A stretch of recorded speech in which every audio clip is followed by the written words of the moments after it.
بسم اللہ الرحمن الرحیم الحمد للہ رب العالمین والصلاة والسلام علی سید الانبیاء والمرسلین وعلی آلہ وصحبہ اجمعین۔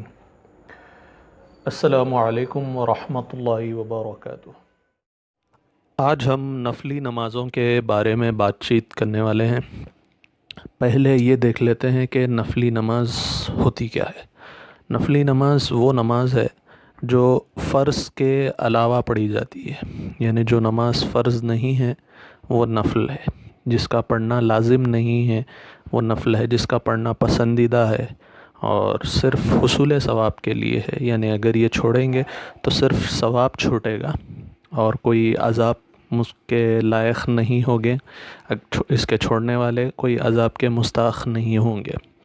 اور قیامت کے دن اللہ تعالیٰ کی ذات سے یہ امید ہے کہ جن کی فرض نمازیں قضا ہو جائیں گی ان کو اللہ تعالیٰ نفلی نمازوں کے ذریعے ان کی نمازوں کی تکمیل فرمائے گا، اور اس کی افضلیت جہاد اور علم کے بعد نفلی نمازوں کی افضلیت آتی ہے۔ لیکن جو مسافر ہوتا ہے اس کو طواف کعبہ نفلی نماز سے بہتر ہے، اور نفلی نمازوں میں بھی وہ نماز افضل ہوتی ہے جو باجماعت ادا کی جاتی ہیں، یعنی نماز کسوف یا خسوف ہے، سورج گرہن یا چاند گرہن کی نماز، نماز استسقاء یعنی بارش طلب کرنے کی نماز، نماز تراویح اور نماز وتر۔ اب ان ساروں میں جو ترتیب ہے، یعنی کسوف پہلے، اس کی کسوف اور خسوف کی تاکید زیادہ ہے، اس کے بعد پھر استسقاء کی تاکید زیادہ ہے، پھر تراویح، پھر وتر، تو یہ اس کی ترتیب تاکید ہے۔ اور نفلی نمازوں کی دو قسمیں ہیں، راتبہ اور غیر راتبہ۔ راتبہ یعنی مقررہ اور غیر راتبہ یعنی غیر مقررہ نمازیں۔ اور راتبہ نمازوں میں بھی آج ہم سب سے پہلے وتر کے بارے میں گفتگو کرنے والے ہیں۔ نماز وتر کے بارے میں یہ ہے کہ ہمارے امام نے فرمایا ہے کہ جو شخص اس کو قصداً چھوڑ دے گا، قصداً اس کا چھوڑنے والا یعنی جان بوجھ کے چھوڑنے والا برا آدمی ہے، اس کی شہادت قبول نہیں کی جانی چاہیے۔ اب وتر کی گفتگو میں تین ہیڈنگز آپ کو آ جائیں گے، ایک ہے اس کا وقت، دوسرے اس کا عدد یعنی کتنے رکعت ادا کرنے ہیں، اور تیسرے اس کی قنوت یعنی جو دعا اس میں پڑھی جاتی ہے۔ تو اس کا وقت یہ ہے کہ آپ نماز عشاء سے فجر کے درمیان کا جو وقت ہوتا ہے اس میں نماز وتر ادا کرنا چاہیے، اور افضل یہ ہے کہ اس کو سحری کے وقت پڑھا جائے، یعنی رات کا جو آخری حصہ ہوتا ہے اس میں اس کو پڑھنا افضل ہے۔ جو شخص نماز تہجد پڑھنا چاہتا ہے اس کو یہ چاہیے کہ وہ تہجد کے بعد وتر کی نماز ادا کرے، اور جو شخص سو گیا ہے اور اس کو اس بات کا یقین نہیں ہے کہ وہ سونے کے بعد پھر اٹھے گا، تو بہتر یہی ہے کہ وہ سونے سے پہلے ہی وتر ادا کر لے۔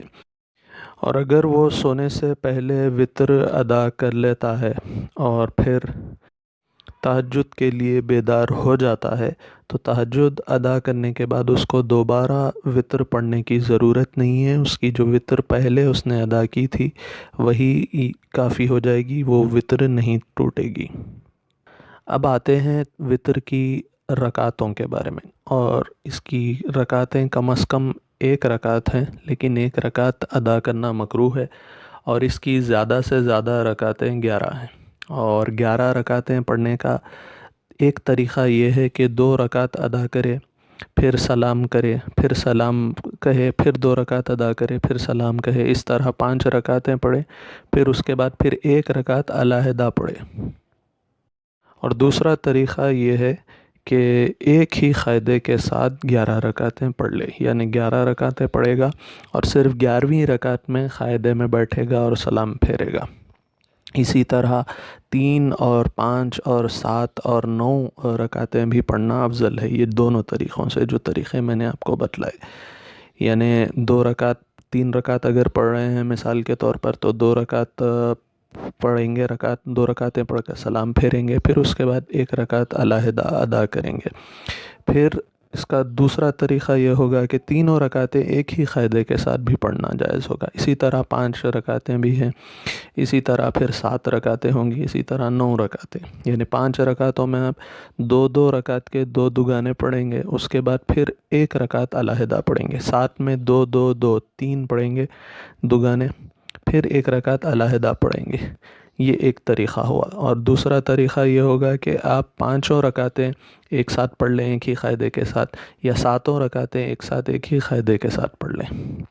اور اگر جو شخص 9 رکعتیں پڑھ رہا ہے تو اس کے لیے افضل یہ ہے کہ 8 ایک ساتھ پڑھے، پھر قاعدہ میں بیٹھ جائے، سلام نہیں، یعنی 8ویں رکعت کے اینڈ میں پھر قاعدے میں بیٹھے، پھر سلام نہیں پڑھنا ہوگا، پھر اسی کے ساتھ پھر اٹھ کر 9ویں رکعت پڑھ لے، پھر قاعدے میں بیٹھے اور سلام پھیرے۔